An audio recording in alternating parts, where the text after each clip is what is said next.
What's up, everybody? Welcome back to the AM, guys. Welcome back to 5 Minute Rants. I hope life's treating you good. Well, today, guys, I'm just going to jump into it.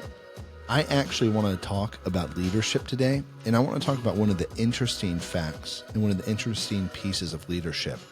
So along the journey and along Andrew and I really building and creating together and where we're at now, we have gone down the journey of do everything ourselves to the team is really doing everything.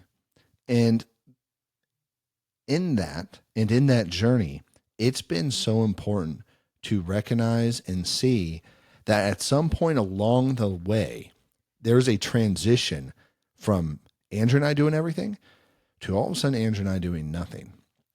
And a couple things really had to occur to make that transition possible. And before I go into those couple of things, I want to say this. There's a huge difference between an entrepreneur and a founder and a CEO. The entrepreneur and the founder can be visionary and have an idea for a product or a service to solve a problem and is more like an inventor in parts and ways, right?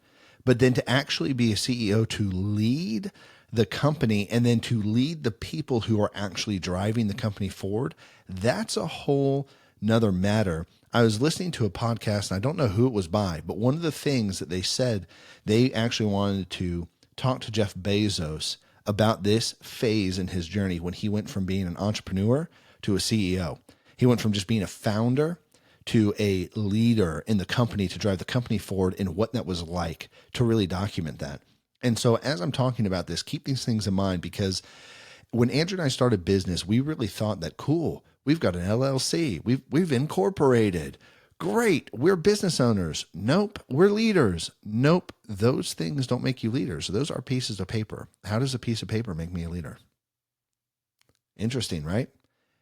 And so part of the journey was actually learning how to lead with kindness and empathy, and yet be established in boundaries and know that there's authority there to make decisions and to drive the plane forward, being able to create a culture where there's no politics. And I've talked about that before. Manciani's book of 5 Dysfunctions of a Team. You should read it if you haven't. And creating that culture and then working with the team to facilitate how do we keep their hopes and dreams alive too, because a lot of the team members don't own the company. And so we're there to help them achieve their dreams, their lives, what they want to do.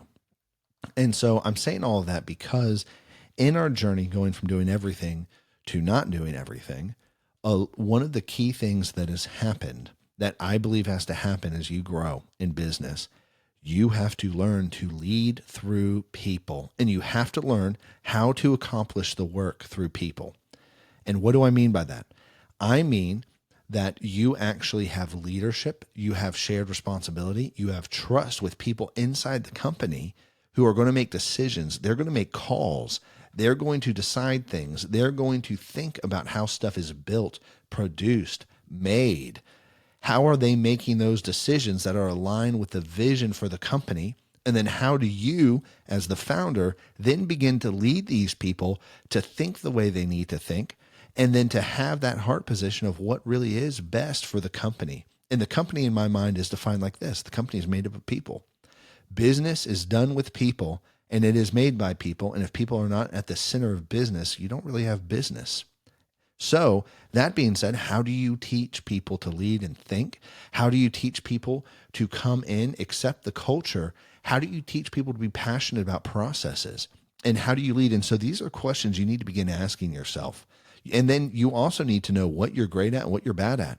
You need to know your strengths and weaknesses, and then you need to be able to actually bring people in from the outside to take care of the places where you're weak. And then you need to bring people in from the outside to also help take care of the places where you're strong in. Because just because you can do it doesn't mean you should do it.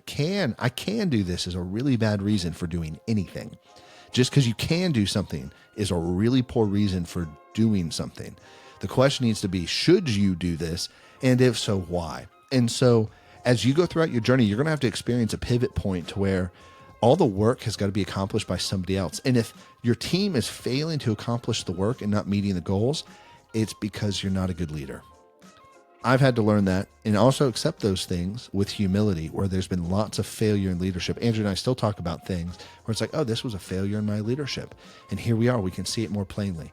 And that's important to have. I encourage you, especially if you're in a place of leadership, the more humility you have, the better things are going to go forward, because in the journey of entrepreneurship, you will fail, guaranteed, period. Anyways, guys, I'm way out of time. I'll catch you later. Peace.